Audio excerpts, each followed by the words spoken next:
Do you ever think about those illegal 1980s things we did without a second thought? Things that could get you arrested today? Back then, these everyday 1980s things shaped our routines, our freedom, and the way we grew up. But when did those ordinary moments turn into something we had to fear losing? Hitchhiking on busy highways was one of those everyday 1980s moments that felt wild, free, and strangely normal. You would be driving down a major road, windows down, radio blasting, and there would always be at least one person standing on the shoulder with a cardboard sign or just their thumb out. People did not think twice about stopping either. It was all about trusting strangers, or maybe just trusting that the times were good enough that nothing terrible would happen. The thing is, the government did not see it the same way, not even back then, because transportation laws were already starting to tighten up. Hitchhiking was seen as an inconvenience at best and a danger at worst, but that did not stop half the country from doing it anyway. Today, though, you try pulling over on a major interstate, and you are practically begging for a police cruiser to come rolling up with lights spinning. What used to be a harmless favor or a rebellious night out is now something wrapped in warnings about trafficking, liability, and a whole list of things that did not even exist in the average 1980s vocabulary. People back then just wanted to get somewhere, and if you trusted the person enough to sit next to them, you both pretended that everything was going to be fine. Maybe that was the real magic of it all, the kind of trust you do not see anymore in a world that is terrified of every unknown face. Riding in the back of pickup trucks on public roads was almost a rite of passage for anyone growing up in the 1980s. If you lived in a small town or even a suburb with a little more open road, you knew exactly what it felt like to sit on that cold metal bed, holding onto the side rail while the wind tried its best to carry you away. It was not just transportation. It was a feeling. One of those small ways the world made kids feel older than they were. Parents did not question it, neighbors did not blink, and the police did not chase you down for it unless you were doing something truly ridiculous. It was freedom in its purest form. The danger was always there, hiding behind every sharp turn or sudden stop, but people back then shrugged off danger like it was a mosquito. Today, though, you do that once and you will get pulled over so fast your heart will leap out of your chest. Modern laws do not care that it was fun or that it felt like magic. They care that it is unsafe and unpredictable. Maybe that is the part that stings a bit. Nothing gold can stay, not even a childhood moment carved into the memories of an entire generation. Nowadays, everyone buckles in, plays it safe, and misses out on something they never knew they needed. Adults bringing open beer cans in cars was the kind of thing that felt like second nature during the 1980s. You would see someone pull up to a friend's house, step out of their car, and casually place their half-finished can of beer on the hood while they straightened their jacket. No one thought anything of it. Road beers were just how things were, especially on long trips or lazy afternoons where responsibility felt like a distant rumor. It is not that people were reckless on purpose, it is that the rules were looser, the judgment was lighter, and the world simply did not carry the same anxious energy that it does today. Somewhere along the line, though, lawmakers got tired of looking at accident reports and tired of pretending that alcohol and moving vehicles could share the same space without consequences. Today, an open container violation is enough to ruin your whole week. You can get arrested, fined, or worse, depending on what the officer sees when they lean in to talk to you. In the past, adults just wanted to unwind after a long day or enjoy the breeze with something cold in their hand, and no one pointed fingers or sounded alarms over it. It says a lot about how differently we live now, how tightly the world holds on to every rule and every precaution. Maybe that is safer, but it is also a reminder that the 1980s lived in a different rhythm, one we will never fully get back. Letting kids ride in cars without seatbelts or booster seats was almost like breathing in the 1980s. You would pile into the back seat with your friends, maybe slide across the vinyl seats as the car turned, and nobody cared that you were bouncing around like laundry in a dryer. Parents were not negligent. They were simply operating in a world that had not yet turned safety into a second religion. Booster seats were practically unheard of, and if you were tall enough to see over the dashboard, you were tall enough to sit wherever you wanted. Today, though, The rules are carved in stone. A child without a belt is a legal crisis waiting to happen, and the idea of letting a toddler roam around the back seat would send modern authorities into a frenzy. But back then, the world felt softer. You believed that a parent's instinct was enough to keep their children safe, and that accidents were just accidents, not court cases waiting to unfold. Maybe we lost something in the shift, something about letting kids feel the world without watching it through layers of caution and regulations. Letting kids roam malls unsupervised all day was practically the unofficial hobby of the 1980s. Parents would drop you off in the morning, wave from the car window, and trust that you would be exactly where you said you would be, even though you almost definitely were not. You could walk from store to store with a soda in your hand, listen to music at the record shop, play a few rounds in the arcade, and spend hours people-watching in the food court. Today, though, letting a young child wander a mall alone is enough to trigger a welfare investigation. The same freedom that once helped kids grow independence is now seen as neglect. The world is sharper now, more suspicious, more protective in ways that would have baffled an entire generation of parents. Maybe there is a reason for that, maybe not, but that freedom taught kids how to navigate the world on their own 2 feet. It was messy sometimes, and maybe reckless, but it built memories that still make people nostalgic whenever they walk past an old storefront or hear the hum of an escalator. Letting teenagers drive before they had permits was one of those small rebel traditions that most families did without saying a word about it. You would be sitting in the passenger seat, barely tall enough to see over the dashboard, and your parent would pull into an empty parking lot and hand you the wheel. It felt like magic, like you had been invited into a secret club made up of older siblings, cousins, and neighbors who had all learned the exact same way. Sometimes families did it on quiet back roads, other times on long stretches of farmland where no one would bat an eye. But today, the idea of letting a teenager touch a steering wheel before the state says so is treated like a criminal act. The penalties are strict, the warnings are loud, and the law does not care about tradition or family or the gentle passing of skills from one generation to the next. Something gets lost when rules tighten up like that. It was a moment where an adult looked at you and silently said, "I trust you." And maybe that trust meant more than anything else you learned that day. Buying fireworks across state lines and driving them home was just part of the summer routine in the 1980s. Families would pile into their cars, cross over into a state with looser laws, and load up on every loud, sparkling, sky-bursting firework they could get their hands on. Nobody thought of it as smuggling, even though that is technically what it was today, though. That little adventure is considered a cross-state trafficking offense, and you can get arrested just for having the wrong kind of fireworks sitting in your trunk. The laws are clearer, the penalties are heavier, and the days of bringing home a little sparkle for the kids are basically gone. It is strange how something that once felt harmless and festive became a symbol of legal trouble. People lived in the moment, trusted in the fun, and did not worry too much about what the law book said. The world felt bigger back then, and maybe a little kinder too.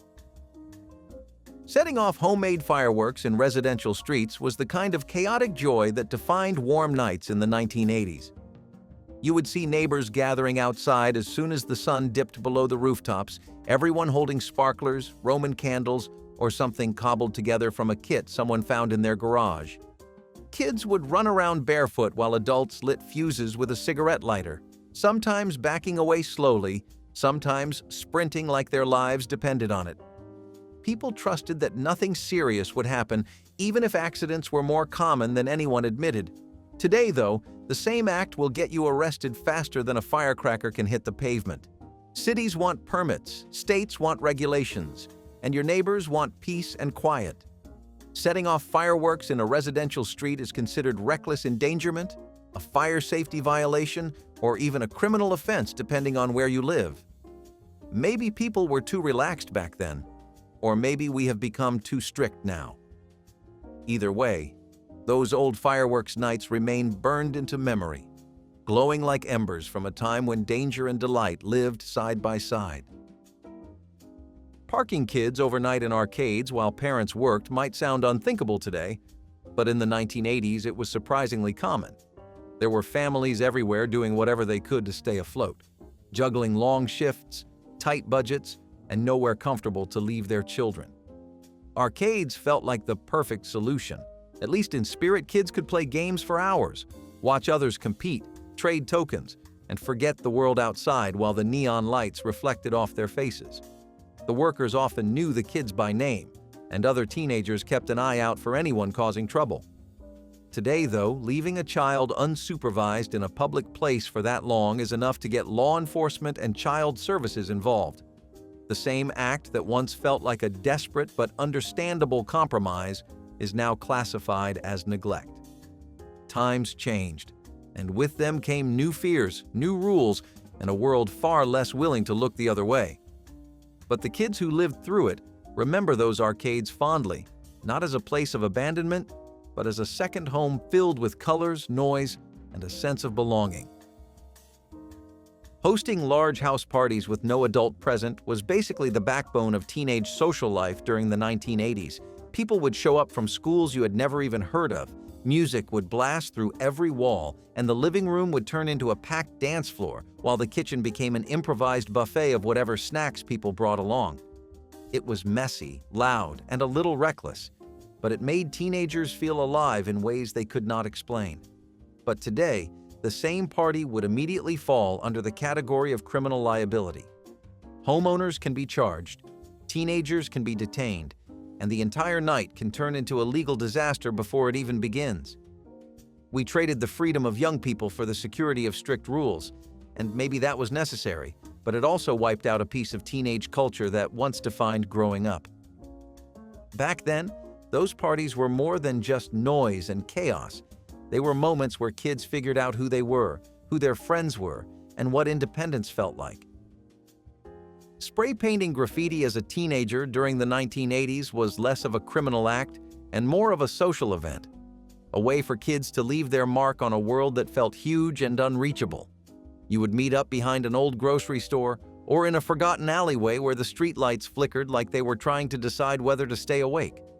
Someone always brought the paint cans, rattling like maracas with every step, and someone else knew the perfect wall that had not been covered yet. The spray paint hissed through the air like a secret being shared, and for a moment you felt like an artist, a rebel, and a storyteller all at once. Adults frowned at it, sure, but most of them shrugged and joked that kids were just blowing off steam. Graffiti was part culture, part rebellion, and part teenage bonding, a strange blend of creativity and chaos. Today, though, none of that would fly. Police respond in minutes. Security cameras catch every move. What used to be a casual hangout activity is now locked under the label of vandalism, property damage, and a potential arrest on your record. The world grew less forgiving, less willing to see the art in the mess or the humanity in the mischief. But people who lived through it remember the thrill, the colors, and the sense of belonging that came with making something loud in a life that sometimes felt too quiet. Carrying switchblades as fashion accessories was one of those things that sounded far more dramatic than it actually felt in the 1980s. You would walk into a punk shop or a flea market, see a small display of polished metal blades, and think nothing of grabbing one to clip onto your belt or slip into a pocket. It was never about using it, it was about attitude, identity, and belonging to a scene that felt raw and alive. Punk culture thrived in that sharp edge between danger and style, and carrying a switchblade made you feel like you could handle the world even if you were just a teenager trying to navigate school and life. Most people carried them the same way others wore heavy boots or spiked jackets, more costume than weapon. Adults looked the other way. Police rarely made a fuss unless someone was obviously causing trouble, and teens treated the blades like accessories they would never actually open. Today, though, the line between fashion and felony is razor thin. Switchblades are illegal in many states, and even possessing one can bring legal trouble that spirals out fast. The same object that once signaled independence and style now signals danger. Something about that shift feels like watching a part of youth culture get rewritten under harsher rules, losing the context that once made it harmless. The 1980s lived loudly, dressed boldly, and pushed limits, But now those same limits are fences that no one dares cross. Playing with huge slingshots or wrist rockets in the suburbs was one of those backyard legends that practically every kid from the 1980s remembers.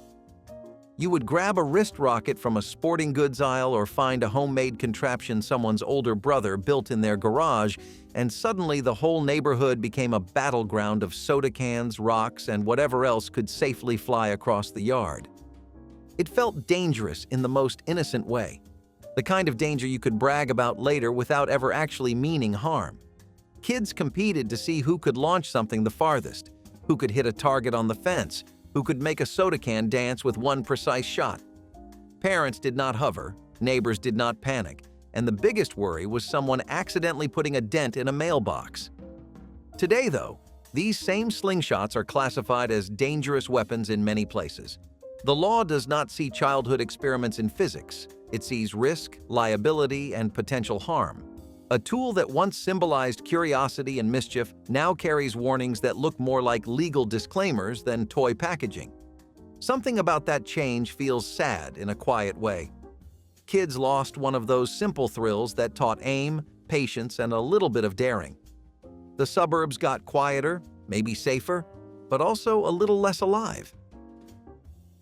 Buying powerful laser pointers and shining them into the sky was a peculiar kind of thrill in the 1980s, something that felt like touching the stars for just a moment. Kids and adults alike would gather in a backyard at night, point the beam upward, and watch it stretch across the darkness like a secret signal to another world. It felt futuristic, almost magical, the kind of toy that made you believe technology was unlocking new corners of life you had never imagined. You might shine it across a distant building or through the branches of a tree just to see how far the light could go. No one thought about aircraft laws or federal safety regulations. It was just a light, a toy, a moment of innocent wonder. But today, those same beams are treated with the severity of a criminal act. Shining a powerful laser pointer into the sky can interfere with aircraft, endanger pilots, and result in federal charges. What was once a late-night joke or a backyard experiment is now a risky mistake with life-altering consequences. The world tightened the rules, and maybe for good reason. But in doing so, it took away one of those simple joys that made the night sky feel like a playground instead of a no-fly zone. The stars still shine, but the stories we tell under them feel different now. Owning exotic pets like monkeys or large snakes without licenses was an odd but surprisingly common trend during the 1980s. You would walk into certain pet shops, see a tiny monkey clinging to the bars or a massive snake curled like a rope, and you would not think twice about how strange it was that anyone could buy something so wild. People loved the novelty of it, the unique attention it brought, and the thrill of saying they owned a creature. Most people only saw in documentaries kids would invite friends over just to show off the pet's enclosure, and adults bragged about exotic animals the way people brag about cars or gadgets today. It was chaotic, unpredictable, and almost always a bad idea, but it was a snapshot of a decade that prided itself on standing out. Today, none of that would be possible without jumping through a maze of regulations. Exotic animals require permits, inspections, proper housing, and in many places, they are banned entirely. The world finally admitted that wild animals are not meant to live behind glass in someone's living room. The shift makes sense, but it also highlights the carefree eccentricity of the era.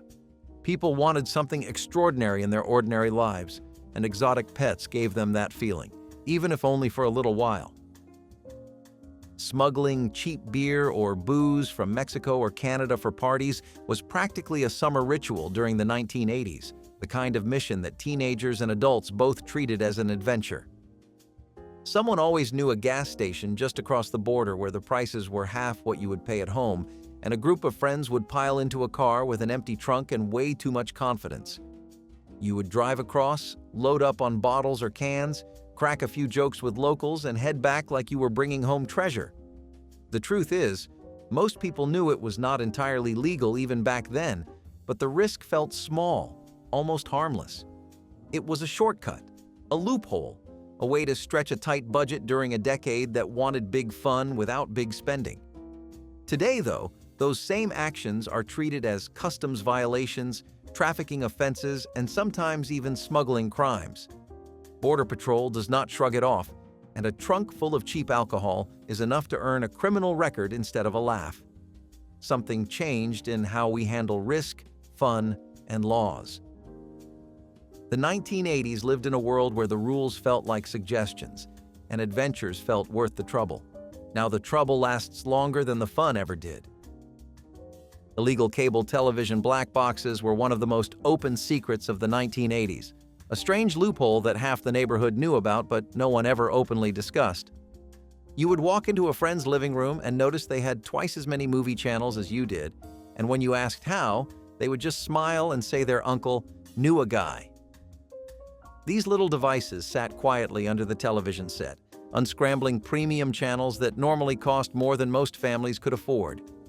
It felt like beating the system, like you had discovered a hidden door into the exciting world of movies, concerts, and late-night programming. The cable companies hated it, of course, but for a while the practice slipped under the radar.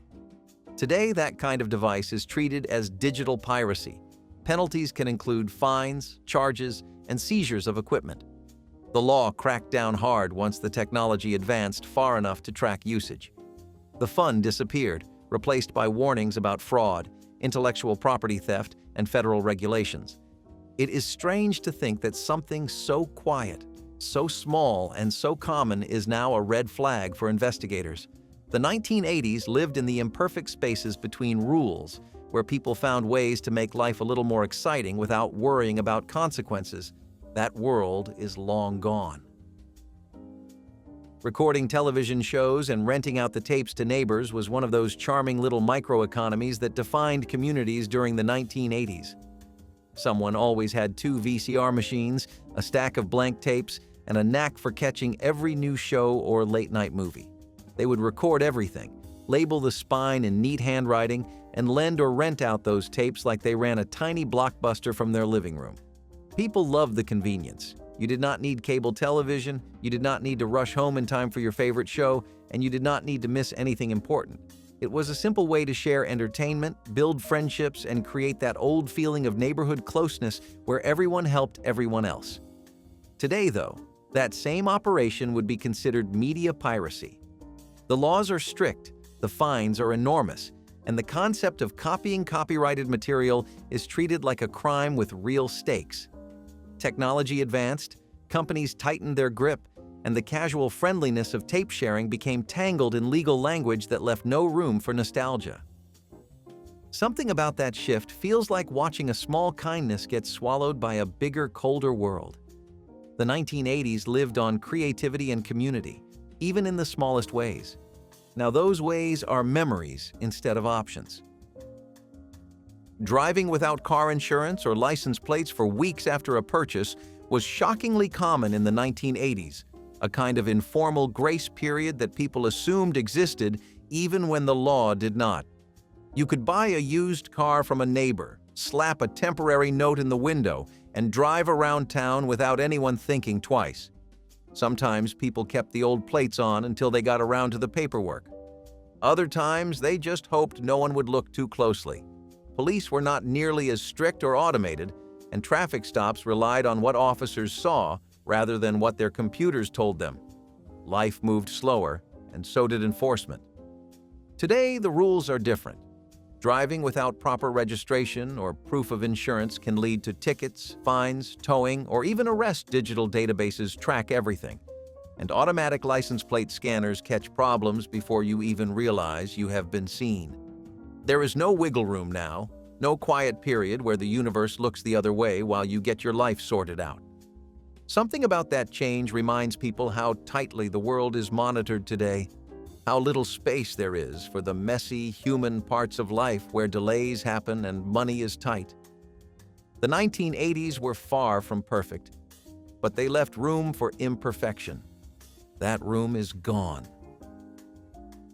Selling used car parts from unlicensed backyard junkyards was a surprisingly normal hustle in many neighborhoods during the 1980s. Some families had an entire yard filled with old engines, tires, metal scraps, and the skeletons of cars long past their prime. You could walk through and find everything from a nearly new alternator to a perfect side mirror for a car that had not been manufactured in 10 years. People trusted these makeshift shops more than official places because the prices were lower, the conversations were friendlier, and you always walked away feeling like you had made a smart deal. It was recycling before recycling became a movement, and it kept older cars alive long after they should have been retired. Today, that kind of backyard business would be shut down in an instant. Zoning laws, environmental codes, and licensing rules make it nearly impossible to run anything resembling a personal junkyard.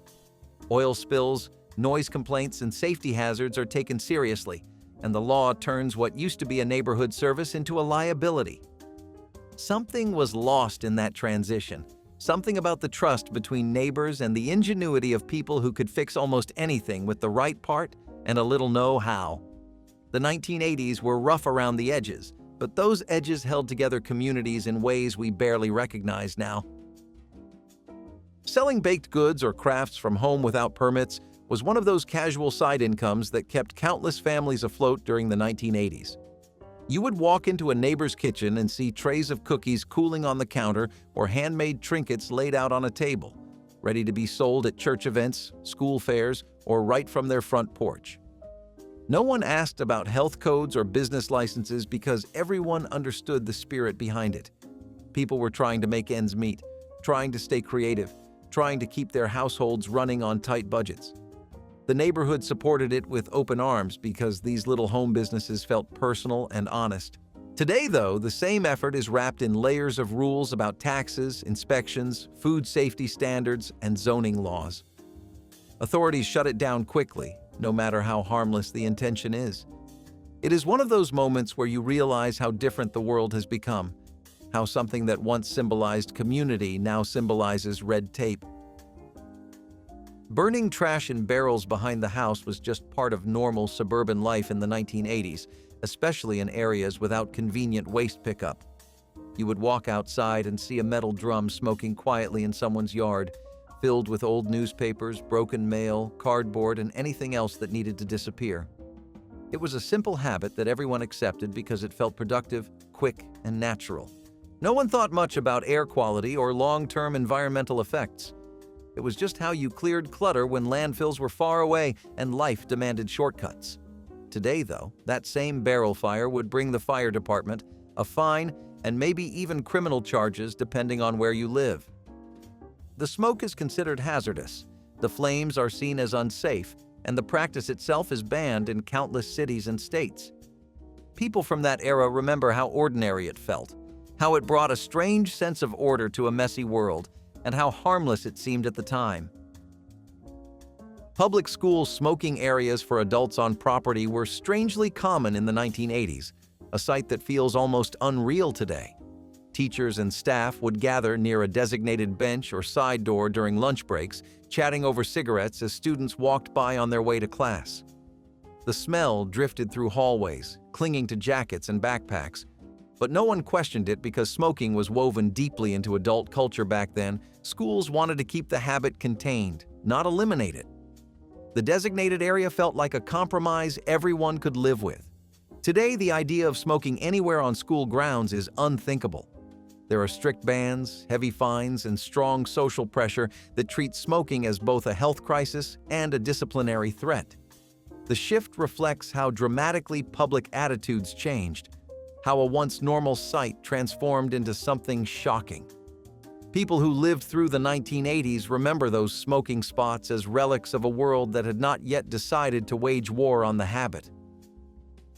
Operating citizen-band radios without proper licensing was a pastime that exploded during the 1980s, and most people never bothered to read the rules that came with the equipment. You would see hobbyists in their garages with tall antennas jutting above rooftops, talking to strangers miles away as if they were part of their own secret club. The chatter had its own rhythm, its own slang, and its own sense of belonging. Folks loved the feeling of reaching beyond their neighborhood into a wider world before the internet existed, but technically, many of those operators were not fully licensed or compliant, and the Federal Communications Commission knew it. Still, enforcement was loose, and the hobby flourished. Today, unlicensed radio operation is treated much more seriously. Signals interfere with emergency frequencies, and violations can bring hefty fines. The world became less tolerant of casual rule-bending, replacing friendly chatter with strict boundaries. Teens working late-night shifts with zero adult supervision was widely accepted during the 1980s, especially in small towns where every business needed extra hands. A teenager might close a convenience store alone, run a fast food counter past midnight, or stock shelves in a quiet grocery store while the manager sat in an office miles away. It was considered a sign of responsibility, a way to build character and earn money without relying on parents. No one panicked about safety, exhaustion, or oversight. People trusted teens to handle more than we would ever give them today. Modern labor laws no longer allow this kind of setup. Now there are strict limits on work hours, supervision requirements, and protections designed to prevent exploitation or danger. What once felt like normal life is now a list of violations waiting to happen. Teens of the 1980s still remember those long nights warmly, not as hardship, but as a badge of honor for growing up fast. Canned meats preserved in nitrate salts looked like pure perfection. The color was bright pink, the flavor smoky, and the shelf life impressive.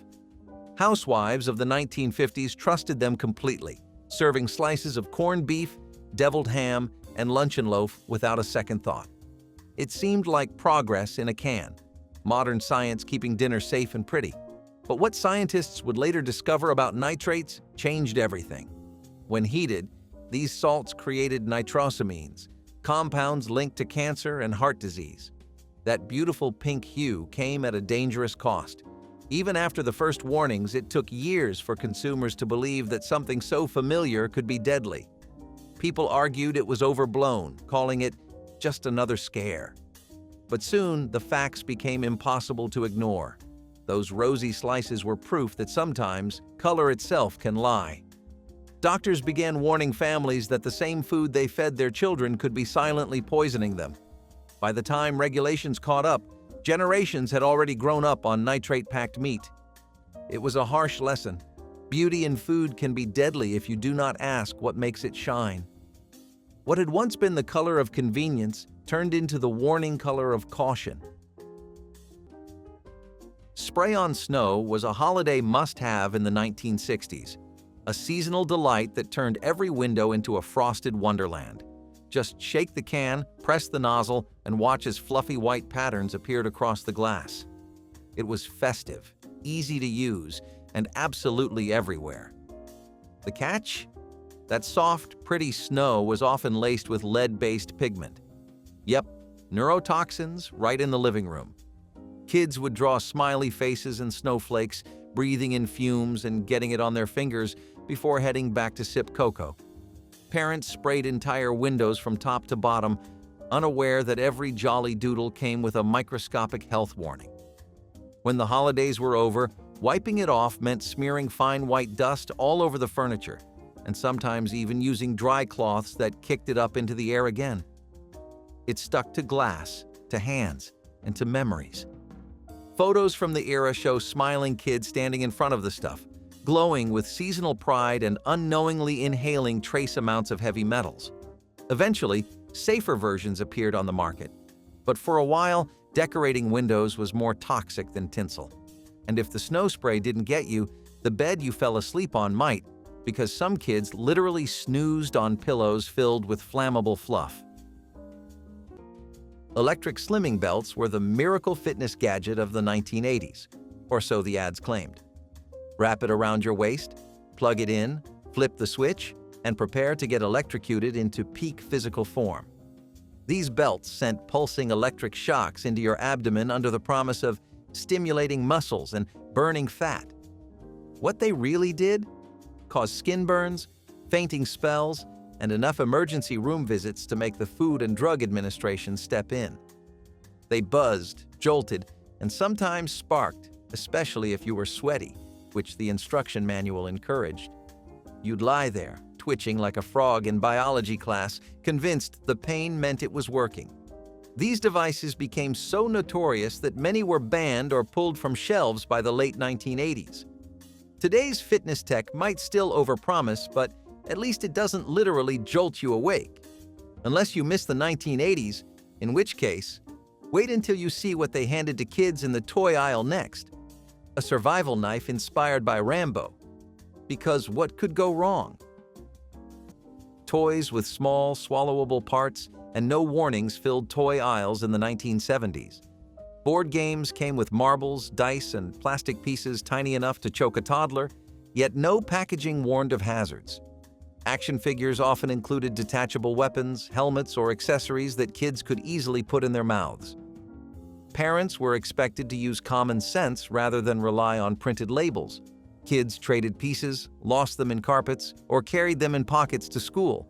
It was not unusual for a toddler to sneak a toy from an older sibling and end up with a piece lodged in their mouth. Emergency rooms saw their share of choking incidents, yet toys remained unchanged for years.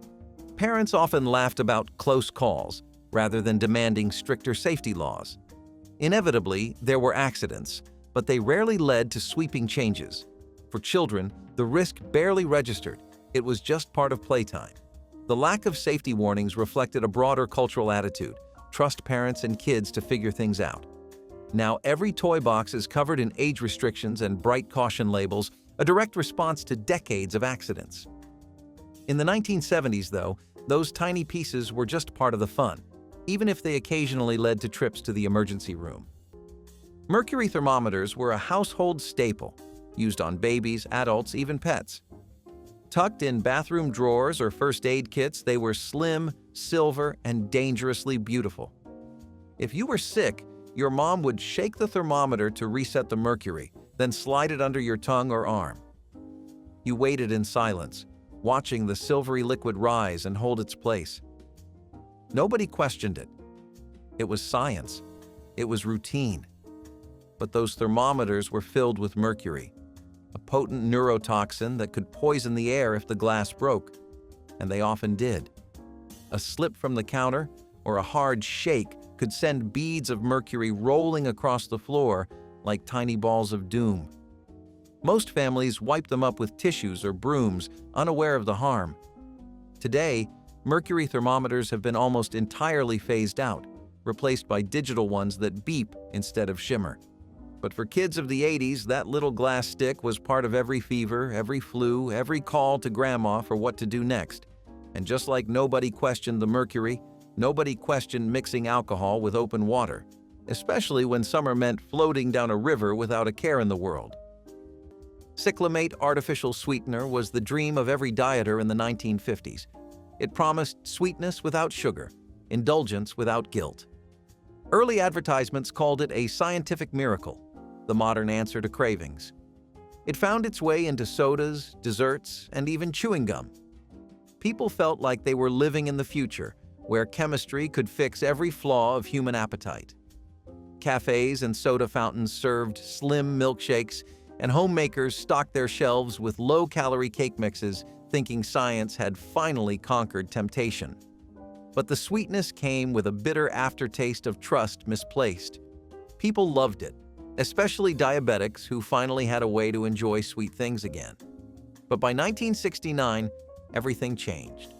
Studies on lab rats linked cyclamate to cancer, and the Food and Drug Administration banned it almost overnight. For a product that had been called the future of flavor, it was a shocking end. The shelves emptied and the world went back to sugar, realizing that sometimes science can promise too much too soon. The ban became one of the earliest examples of America learning that not every innovation is safe, no matter how sweet it seems. Home hair dryers in the 1960s looked like they came straight from a beauty salon, but without any of the safety checks. These early models had bulky hoods or handheld nozzles, often with thick cords that frayed faster than a worn shoelace. You'd plug them into the wall, perch near the bathroom sink, and hope for the best. No ground wires, no insulation. Just you, your wet hair, and a live current a sneeze away from disaster. The metal casing got hot. The motors sparked occasionally. And heaven help you if your fingers were damp. Water plus faulty wiring? That hairdo could turn into a fireworks show. Yet people trusted them because that sleek salon look felt worth the risk. Back then, it was just another day in the name of glamour. But if electricity was playing with fire, what we put directly on wounds wasn't much better, especially when it came in a bright red bottle with a mercury surprise. Riding in the back of pickup trucks was one of the ultimate thrills of the 1970s. Kids and even adults piled into the open bed, sitting on wheel wells or dangling their legs over the edge as the truck sped down roads and highways. It was seen as harmless fun, a way to pack more people into a vehicle during summer outings, parades, or even just casual drives. No one thought about the lack of safety, and there were no laws stopping it. Children stood up to feel the rush of wind, holding onto the sides as the truck bounced over bumps. Families laughed together on hayrides or waved to neighbors during parades, treating it like a carnival ride. Even dogs joined in, tails wagging as they leaned into the breeze. For children, the wind rushing past and the feeling of freedom made it one of the most exciting rides of their lives. Parents sometimes even encouraged it, especially in rural areas where it was considered part of growing up. Today, the very idea of riding unrestrained in the open back of a truck on a freeway feels reckless and dangerous. But in the 1970s, it was a symbol of carefree childhood. The floppy disk, a cornerstone of early personal computing, emerged in the late 1960s, symbolizing the first foray into portable digital storage. When the 3.5-inch floppy was introduced, many pondered, who would ever need that much storage? A notion that now elicits a chuckle in our gigabyte-saturated age. The act of inserting a floppy disk, accompanied by its characteristic click, defined an era of computing in the 80s and 90s. Despite its obsolescence due to advancing storage technologies, the floppy disk endures in the digital lexicon, immortalized as the universal save file icon. This subtle homage serves as a nostalgic reminder of the disk's pivotal role in the evolution of data storage and management. Parents letting toddlers ride on laps while driving was not a rare sight. It was a Sunday drive tradition. Children sat perched on their mom or dad's thighs, hands gripping the steering wheel with wide eyes, feeling like they were driving the whole world. You might remember being guided down an empty street or quiet country road, the adult's hands shadowing yours on the wheel. Everyone smiled, horns honked, people waved. It felt like a moment of bonding, but in truth, it was incredibly dangerous. There were no airbags to worry about, but there also were no restraints. A sudden stop or crash could be fatal. Yet, the risk barely registered. It was seen as playful, educational even. Parents took photos. Kids begged to do it again. Today, such behavior is not only considered unsafe, it is criminal. Allowing an unrestrained child to ride in the front, let alone on your lap, can lead to legal charges. The shift in public awareness and automotive safety has been dramatic. But in the 1980s, steering a car as a toddler was just another snapshot of growing up free.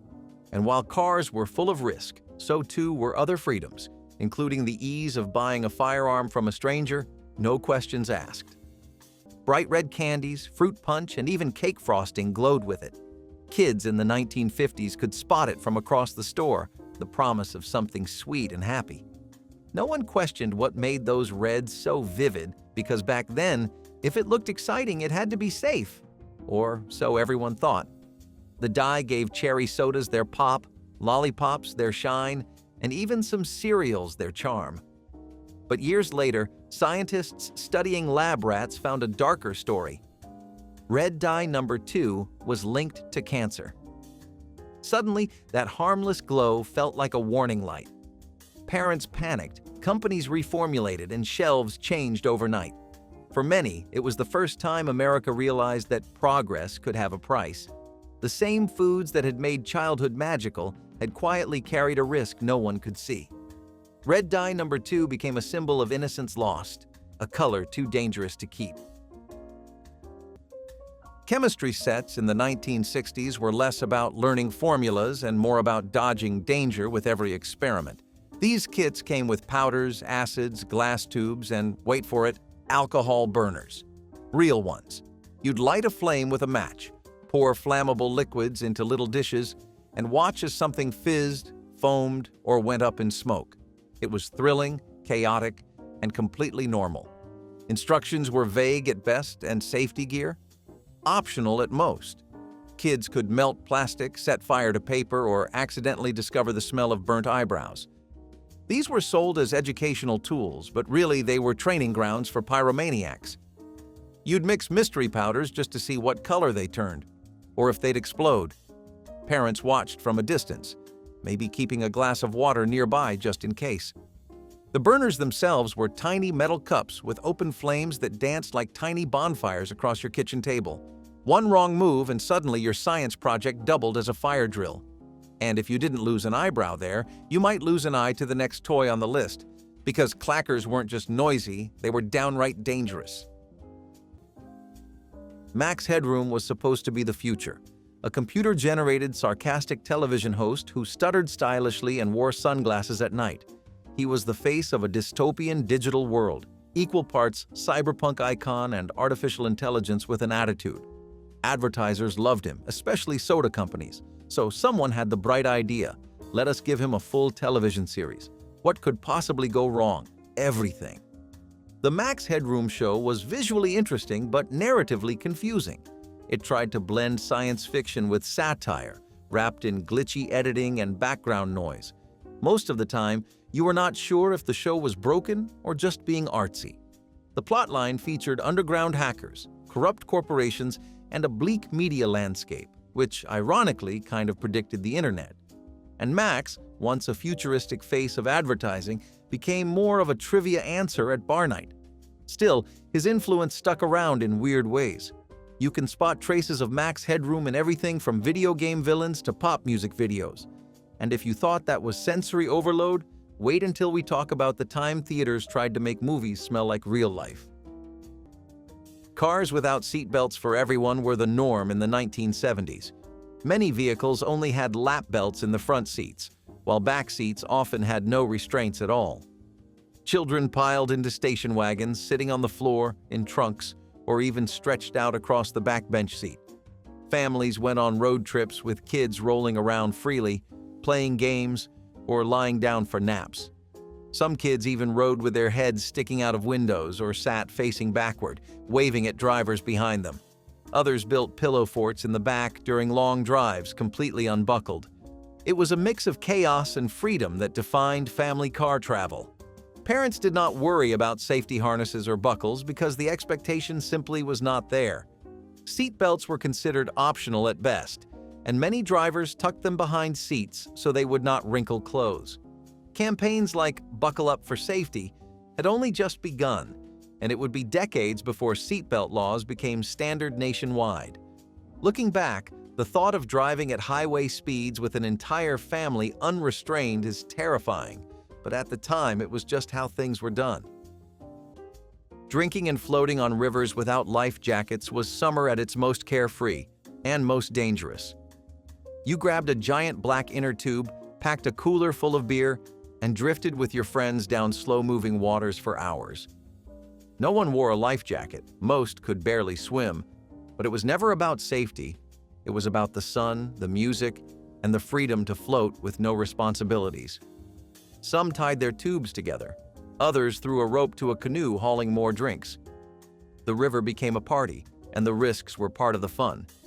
You might remember falling out and laughing, feet searching for the rocky bottom, arms flailing before someone pulled you back in. Today, alcohol use while floating or boating is strictly monitored. Life jackets are required for anyone under a certain age in most states, and adults can face citations, or worse, for ignoring safety laws. But in the 1980s, there was no lecture, no patrol, just a lazy current and a long afternoon. And while the river taught you how to stay afloat, the classroom taught something entirely different, often with a wooden paddle. Butter-flavored margarine was a 1950s wonder, spreadable, cheap, and promoted as a heart-healthy alternative to butter. Housewives embraced it as the modern choice, the sign of progress in every kitchen. Its golden color and smooth texture promised indulgence without guilt. It was advertised in bright magazines beside smiling families and spotless kitchens, the perfect picture of American prosperity. Scientists and companies alike told the public it was the smarter fat, a scientific marvel that separated them from the old-fashioned ways of their parents. But science back then cared more about selling innovation than testing its safety. The secret behind its miracle formula was trans fats, the industrial oils hydrogenated to stay solid at room temperature. For decades, Americans slathered their toast and fried their eggs in it, believing they were doing their hearts a favor. Then the studies came, and the truth was hard to swallow. Trans fats were worse than the butter they replaced, clogging arteries and shortening lives. By the time it was banned, it had already shaped the diet of a generation. Butter-flavored margarine was more than a product. It was a lie sold with a smile. Imagine a time when the centerpiece of every living room was a bulky, boxy behemoth, the CRT TV. Coming into prominence in the 1950s, this technological marvel turned the humble living room into a bustling family theater. Picture the excitement as families gathered around to watch the moon landing or the latest episode of I Love Lucy. Despite its hefty frame, the CRT TV was the window to the world until the sleek and slender flat screens of the early 2000s gently nudged it into the annals of history. Yet, ask any vintage video game enthusiast, and they'll wax poetic about the unmatched charm of playing on a CRT. Before streaming in HD, the CRT TV was the family's bond, the newsbringer, and the entertainer, all rolled into one. Unregulated fireworks in neighborhoods were an explosive part of summer in the 1970s. Cherry bombs, bottle rockets, and Roman candles were sold openly, with little regulation and even less adult supervision. Kids could walk into roadside stands or corner shops, hand over a few dollars, and walk out with fireworks powerful enough to cause serious injury. Backyards lit up with bright sparks, loud bangs, and the smell of gunpowder. Neighbors often joined in, sometimes competing for who could put on the biggest display. Children held sparklers dangerously close to faces, lit firecrackers in tin cans, and chased each other with bottle rockets. Adults cheered them on, seeing the chaos as part of the holiday fun. Injuries were shrugged off with bandages, and the celebrations carried on year after year. Parents stood by with minimal concern, watching children light fuses with matches or lighters. It was thrilling and dangerous, and every summer carried stories of burns, missing fingers, or house fires.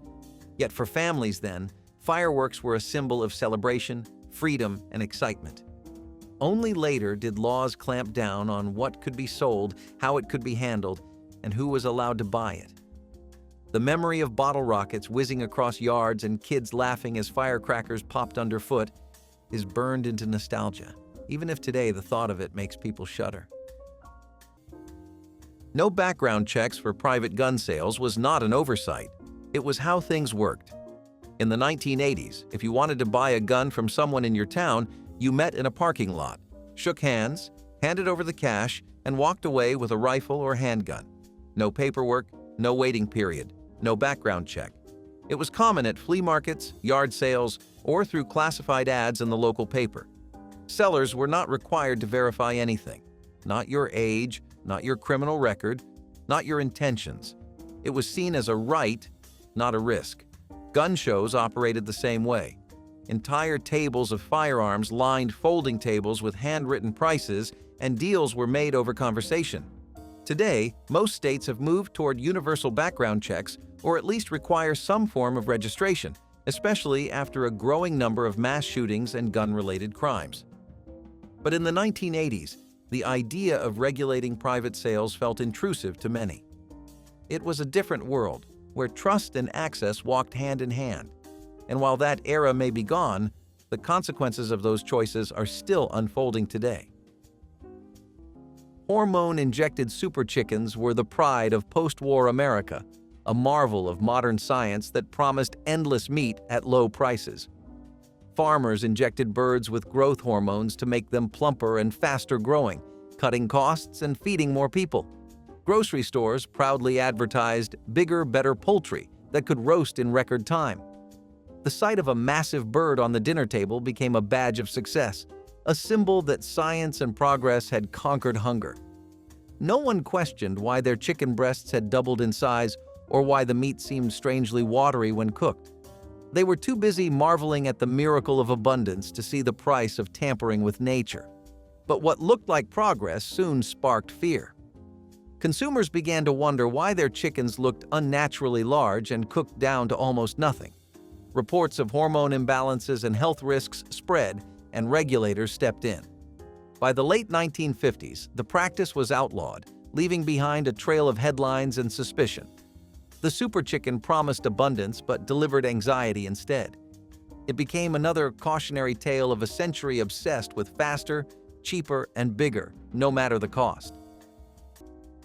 Ah yes, Sinclair's home chemistry lab sets.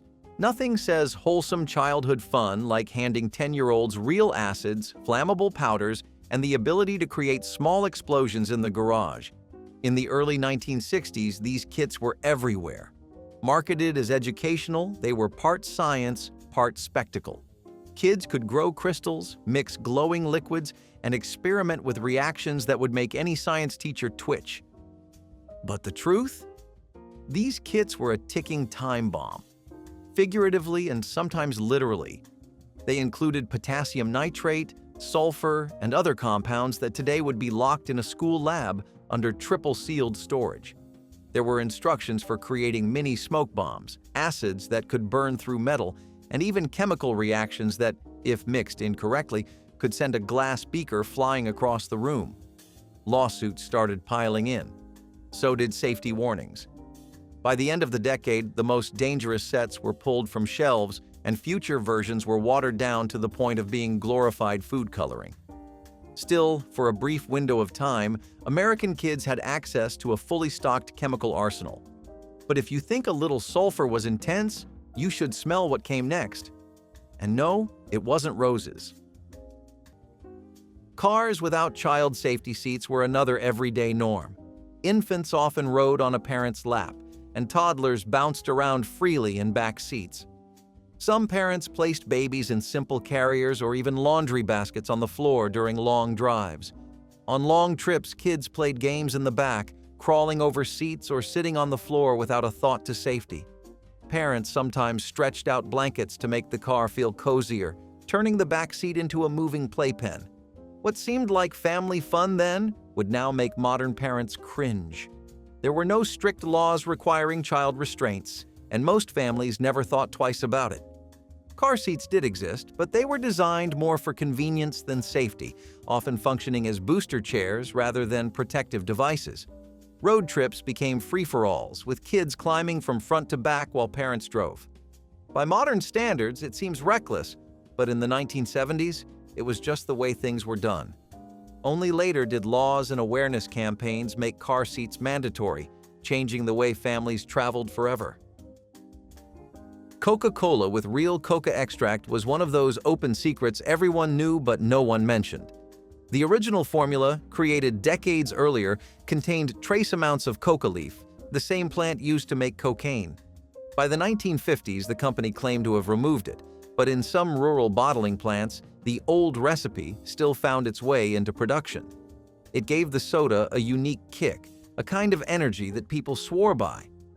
No one called it addiction back then. They just said it helped them get through the day. Coca-Cola was more than a drink. It was America's tonic, its pick-me-up, its symbol of modern energy. But once the truth became impossible to ignore, Coca-Cola quietly changed its process for good. What was left was still iconic, but a little less wild, a little more safe. It's funny to think that one of the most innocent brands in American history was once powered by something so forbidden. Leaving kids in the car while you shopped was not only common, it was considered efficient parenting. You would crack the window a little, toss a snack in the back seat, and tell them not to touch the gear shift. That was it. No seat warmers, no climate control. Just the burning hot vinyl seats and a juice box to keep them busy. You would run into the grocery store, the post office, maybe even the mall, and come back 20 minutes later like it was nothing. Sometimes the kid was asleep, sometimes reading, sometimes playing with the door locks like it was a game. There were no viral videos or angry phone calls to the authorities. People assumed kids were tougher back then, or maybe they just really trusted that nothing would go wrong. Sure, you would get the occasional warning to not talk to strangers through the car window, but that was the extent of it. It was all part of the era's free-range approach to parenting. And while the kids were stuck in the car, the adults, they were likely sneaking a break of their own, somewhere smoky and very much on school property. Before you head out, tell me which of these 1980s memories hit you hardest. Then tap like, drop a comment, and subscribe so we can keep digging up the stories the world left behind.